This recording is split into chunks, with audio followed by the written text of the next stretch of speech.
ખાસ કરીને લોકોનો અવાજ જે રીતે બનતો હોય છે એ પ્રકારે અબ તકના 13 વર્ષ પૂર્ણ કરીને 14મા વર્ષમાં જ્યારે મંગલ પ્રવેશ કરશે ત્યારે મારી હૃદયપૂર્વકની શુભકામના પાઠવું છું.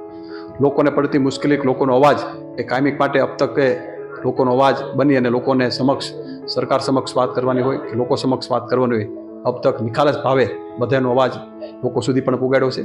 જે રીતે 14મા વર્ષમાં મંગલ પ્રવેશ કરે છે ત્યારે હું અમારા નાગનાથ દાદાના શરણોમાં પ્રાર્થના કરું કે નાગનાથ દાદા ઉત્તરોત્તર પ્રગતિ અબ તક ચેનલને કાયમિક માટે કરાવતા રહે એ ભગવાન ભોળાનાથના શરણોમાં પ્રાર્થના કરું છું. અને સાથોસાથ 15મી ઓગસ્ટની હૃદયપૂર્વકની શુભકામના પણ પાઠવું છું.